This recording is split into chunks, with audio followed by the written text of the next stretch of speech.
जी, अस्सलाम वालेकुम गाइस। उम्मीद करता हूँ आप सब खैरियत से होंगे। जैसा कि आप सब जानते हैं कि इंडेक्स के पास नीचे बहुत बड़ा गैप मौजूद था और मैंने फ्राइडे वाले दिन आप लोगों को बताया था कि चार्ट में ना सिर्फ बल्कि आपके जो ब्लू चिप स्टॉक्स हैं, आपके बैंक्स हैं, आपके फर्टिलाइज़र है, आपके ऑयल एंड गैस है, यू नेम इट, सब में जो है मुझे बहुत बड़ी बेयरिश डाइवर्जेंस फॉर्म होती हुई नज़र आ रही है और बड़ी मैच्योर डाइवर्जेंस है। और ना सिर्फ वो बल्कि आपके नीचे जो गैप्स पड़े हुए हैं वो बहुत ज़्यादा हैं और बहुत सारे स्टॉक्स हैं जिन पे 15 मिनट पे अगर डाइवर्जेंस फॉर्म नहीं भी हुई थी या बन रही थी तो 1 घंटे पे बड़ी मैच्योर डाइवर्जेंस फॉर्म हुई थी। और मैं यही देख के आप लोगों को बता रहा था कि मुझे इंडेक्स जो है वो उसके साथ जो है जो हमारा जो पॉलिटिकल इम्पैक्ट हमें लग रहा था कि आ सकता है उसके साथ वो मैच नहीं कर रहे।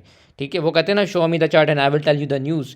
वो वाली चीज़ थी कि चार्ट नेवर लाइज, वो आपको बता देता है कि पहले क्या होने वाला है। तो वो चीज़ मैंने आप लोगों को बताई थी फ्राइडे वाले दिन कि मुझे वो जियो पॉलिटिकल इम्पैक्ट के साथ अलाइंड होता हुआ नज़र नहीं आ रहा। और आप देखें कि बिल्कुल वैसे ही हुआ कि इंडेक्स ने उस चीज़ की रिस्पेक्ट की और इंडेक्स ने जो है नीचे गैप डाउन दिया, उसके बाद उसने रिट्रेस किया। लेकिन अब आगे क्या होगा वो जाएंगे इंडेक्स पे, वो जाके उसको देखेंगे। पहले एक न्यूज़ देख लेते हैं। एचसीएल जो है वो बाय बैक कर रहा है 750 के ऊपर अपना स्टॉक। इसके बाद डाटा पोर्टल पे हम आए तो 6,600 पॉइंट मार्केट ने निकाल दिए, 165.90 की क्लोजिंग दी है। अब अगर इंडेक्स पे हम आए तो देखें सरकार, ये चीज़ थी जो मैंने आप लोगों को बताया था फ्राइडे वाले दिन कि आपकी ये डाइवर्जेंस बड़ी मैच्योर डाइवर्जेंस बन रही थी। ठीक है, उसके बाद आप ये देखें ये, और इस पे मैंने आप लोगों को कहा था कि मुझे जो जियो पॉलिटिकल इम्पैक्ट है उसके साथ ये अलाइन होती हुई नज़र नहीं आ रही, कि हमें तो ऐसे लग रहा है कि हम पीस की तरफ जा रहे हैं, लेकिन जो हमारा चार्ट है, और ना सिर्फ हमारा चार्ट बल्कि हमारे जो ये सारे स्टॉक्स मौजूद हैं मेरे पास लिस्ट में, अल्हम्दुलिल्लाह सारे स्टॉक्स मैंने ब्लू चिप और डिविडेंड वाली अच्छी तगड़ी कंपनीज रखी हुई हैं। जब मुझे इन सब पे डाइवर्जेंस नज़र आ रही थी, इंडेक्स पे नज़र आ रही थी, तो मुझे यही एक ख़तरा नज़र आ रहा था कि अगर हम पीस की तरफ जाते भी हैं तो माइट भी पॉसिबल इंडेक्स बाद में इस चीज़ को लाजमी प्ले करे। लेकिन वही हुआ कि पीस स्टॉक्स जो हैं वो थोड़ी डिले हो गई, जिसकी वजह से इंडेक्स ने उसी डाइवर्जेंस को प्ले किया, बड़ी खूबसूरती के साथ उसने उस डाइवर्जेंस को प्ले किया और अपनी ये जो विक थी इसको आके फिल किया है। इसको आके रिट्रेसमेंट थी, उसके बाद नीचे एक लेग लगाई। अब लेग लगाने से क्या हुआ? लेग लगाने से हमें एक जो फ़ायदा हुआ, पहली चीज़ तो आप ये देख लें कि नीचे अभी भी हमारे पास जो है वो गैप्स पड़े हुए हैं। ठीक है, जो अल्टीमेट गैप है वो 152 तक पड़ा है।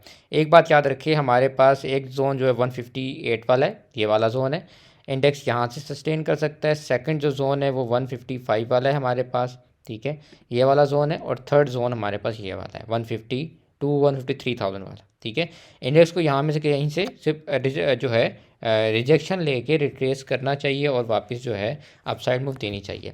एक अच्छी बात जो आज के दिन है वो ये है कि इंडेक्स ने इस विक को फिल करने के बाद रिट्रेस करके एक लेग लगा दी।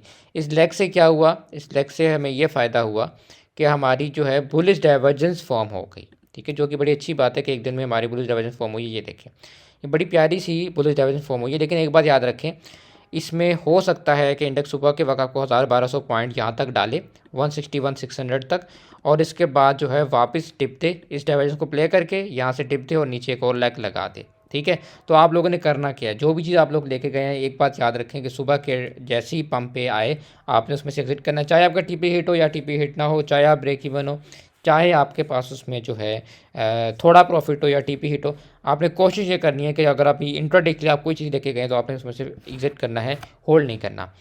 स्टॉक्स में बता देता हूँ, एनआरएल है। एनआरएल उन चंद स्टॉक्स में से है जिन्होंने अपना गैप जो है ये वाला फिल कर लिया है। ठीक है, 332 का एसएल है, ऊपर जाता है तो ये इजीली आपको 344 लगाता हुआ नज़र आ सकता है।